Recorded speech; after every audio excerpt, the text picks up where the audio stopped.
Bonjour chers frères et sœurs de l'église de l'île Jésus, nous sommes le lundi 2 novembre 2020.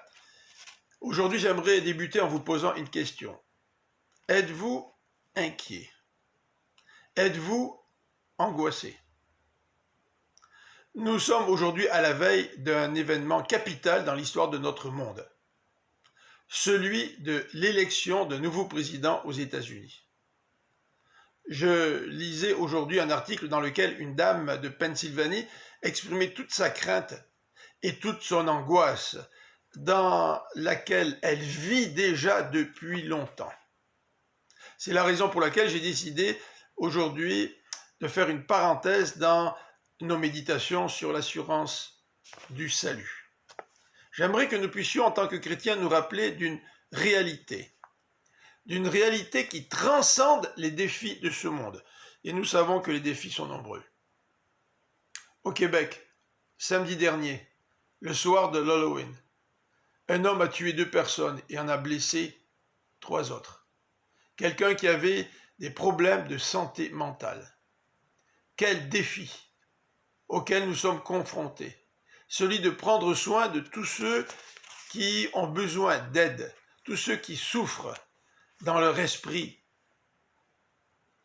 Encore tout à l'heure, en ouvrant la télévision, j'ai appris qu'une attaque terroriste venait d'avoir lieu à Vienne. Oui, notre monde fait face à de grands défis qui sont une source d'angoisse et de crainte. Ce sont des enjeux qui concernent notre santé. Nous le savons, nous vivons en pleine pandémie. Nous vivons aussi des enjeux économiques. Bien des gens ont perdu leur emploi et se posent la question quant à savoir comment vont-ils faire pour répondre aux besoins fondamentaux de leur famille. Nous faisons face aussi à des défis d'ordre social.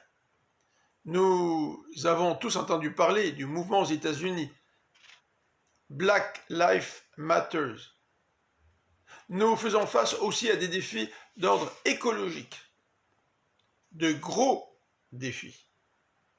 Au travers de l'histoire d'Israël, le peuple aussi a été confronté à toutes sortes de situations. En fait, depuis son exil, il n'a passé que quelques années véritablement libre. Durant des siècles, il a été dominé par des puissances étrangères, exploitées. Les premiers chrétiens aussi ont souvent vécu persécutés par les gouvernements, victimes de l'oppression. Bien des situations aujourd'hui pourraient nous rendre angoissés. Mais j'aimerais nous rappeler à nous chrétiens qu'il existe une réalité, qui est une source de paix et d'encouragement, quelles que soient les circonstances dans lesquelles nous vivons. Psaume 47, versets 7 à 10. Chantez à l'Éternel, chantez à Dieu, chantez pour notre roi, oui, chantez-le. Quelles que soient les circonstances, louons-le, car Dieu est roi du monde entier. Chantez pour lui un beau cantique. C'est Dieu qui règne sur tous les peuples, sur son saint trône il siège. Les chefs des peuples se réunissent, ils sont ton peuple, Dieu d'Abraham. Ils sont à Dieu tous les puissants de cette terre, car il est élevé au plus haut point. Quels que soient les résultats des élections demain soir, Dieu reste le roi du monde entier. Plaçons notre confiance en celui qui peut nous donner la paix, quelles que soient les circonstances. Je vous souhaite une bonne fin de journée et vous donne rendez-vous pour demain.